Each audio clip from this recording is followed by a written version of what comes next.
πολλά καθήκια, πουλημένα τομάρια, ιεράρχες, θεολόγοι, θολολόγοι του κερατά,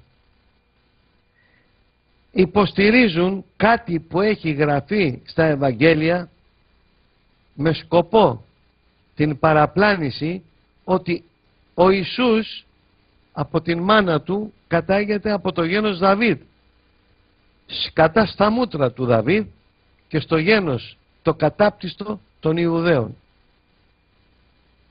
Η Παναγία Γαλιλαία ούσα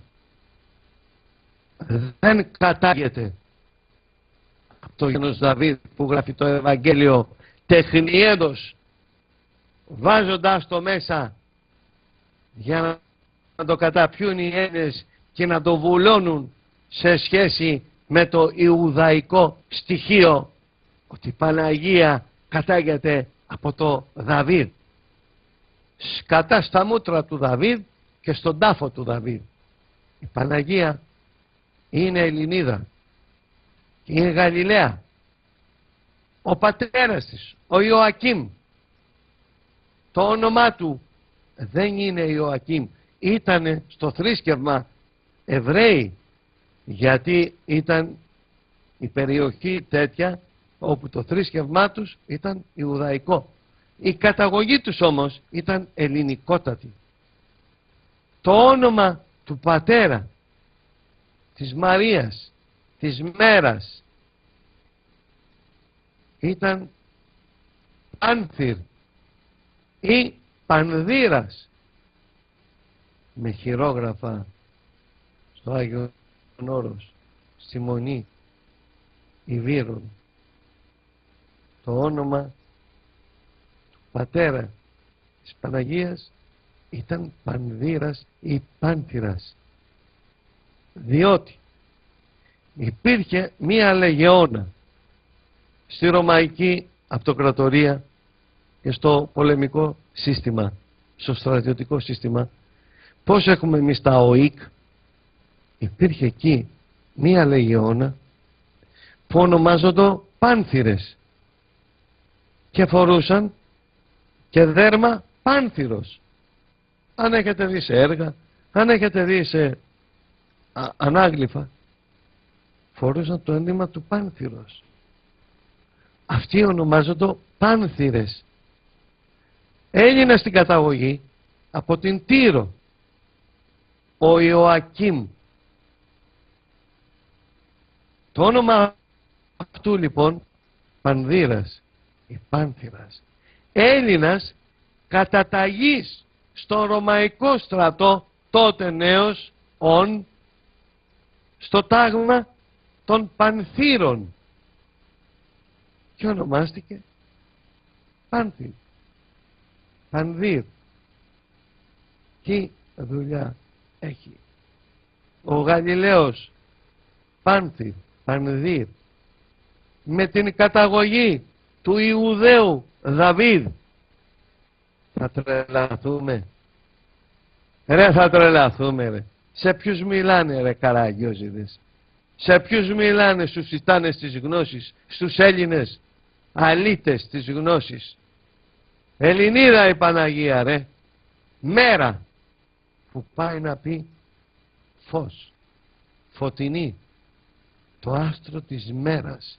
Δείτε, νόνος διονυσιακά, το όνομα Μέρα, Μερού, Μέρα, Σύριος. Και έχει η Παναγία στις εικόνες της 3 αστέρια. 1, 2, 3.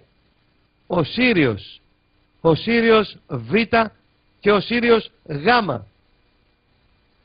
Για να δείτε η Μανούλα η Παναγία, η Ελληνίδα, ότι δεν είναι κατ' αγωγήν Εβραίων, του Δαβίδ, του Ιουδαίου. Είναι Γαλιλαία, Ελληνής. Γι' αυτό και η κατατομή της πανέμορφη που την περιγράφει στον Πέβλιο Λέντουλο, ο Πούβλιος Λέντουλος, ο κυβερνήτης Ιουδαίας, κάνει αναφορά στον Καίσαρα Τιβέριο και του κάνει την περιγραφή του Ιησού, το φακέλωμα. Το έχω στο κόκκινο βιβλίο. που λένε αν υπήρξε Ιησούς, αλήτες, καραγκιόζιδες. Έχει την περιγραφή ο Πούβλιος Λέντουλος, ο κυβερνήτης Ιουδαίας, και λέει η μορφή αυτή δεν έχει υπάρξει τέτοια ομορφιά στους χώρους αυτούς της Ανατολής. Μύτη, ίσια, μέτωπο, μάτι. Αυτό ο Ιησούς, το χώρισμα του μαλλιού, όπως οι Γαλιλαίοι, οι Έλληνες, το οποίο είχε και ο Απολλώνιος ο Τιανέας, το ίδιο χτένισμα. Και την κάνει την περιγραφή ο Πούβλιος Λέντουλος και τη στέλνει στον Τιβέριο Καίσαρα της Ρώμης το φακέλωμα του Ιησού Χριστού, περιγράφοντας τη μάνα του και τον ίδιο. Όποιος δεν θέλει να ζυμώσει 10 χρόνια κοσκινίζει. Αυτά για την Παναγία, γιατί έπρεπε να το πω πρώτη φορά που το λέω αυτό στη ζωή μου, πρώτη φορά που το αναφέρω σε αυτήν την εκπομπή, και ίσως το πω και αύριο να τα ακούσουν και οι άλλοι Έλληνες του πλανήτη μέσα από τον Αγγελάτο για την Παναγία μας, ότι είναι Ελληνίδα και ο Χριστός κατέβηκε μέσα από ελληνική μήτρα. Δεν ήταν Έλληνας, διότι το σπέρμα είναι θείο.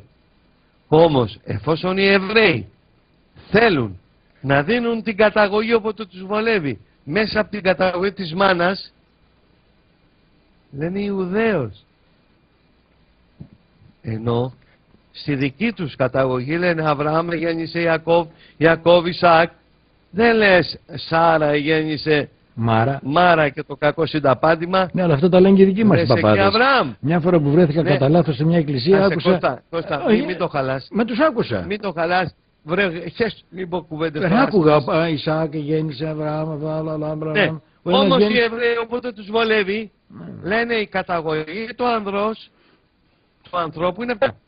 Κάτσε ρε.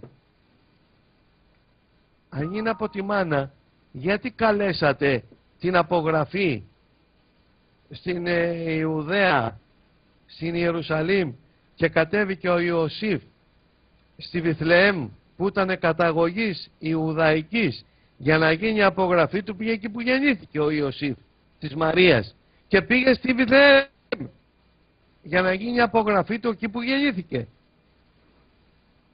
Λοιπόν, γιατί καλείται εκεί τον Ιωσήφ, αφού είναι κατά άρενος η καταγωγή και όχι κατά θήλεος, και παίρνει τη Μαρία ο Ιωσήφ έγκυο και πάνε Βιθλεέμ και γεννιέται και ο Ιησούς. Για να γίνει η απογραφή κατέβηκε ο Ιωσήφ ο Ιουδαίος να πάει Ιερουσαλήμ και μετά Βιθλεέμ που είναι Ιουδαία. Γιατί έφυγε λοιπόν από την Ναζαρέτ που η Γαλιλαία ήταν ελληνική απικία? Διότι αυτός γεννήθηκε, ήταν Ιουδαίος. Η Παναγία, η Μαρία δεν ήταν Ιουδαία, ήταν Γαλιλαία, τα Νάζαρα, στα Νάζαρα της Γαλιλαίας, κοντά στα σύνορα του Λιβάνου, που έχω πάει εκεί πολλές φορές. Και τον Ιησού δεν τον έλεγαν Ιουδαίο, τον έλεγαν Ναζωραίο, γιατί η καταγωγή της μάνας του ήταν από τα Νάζαρα. Ο Ιωσήφ δεν ήταν πατέρας του, οπότε του τοποθετούσαν την καταγωγή του στη μάνα οι δόλοι Εβραίοι. Έλα όμως που ο μπαμπάς της Μαρίας ήταν Έλληνας, ο Πανδύρας ή ο Πάνθυρας, κατά τα άλλα το γένος Ιούδα του Δαβίδ. Μάλιστα.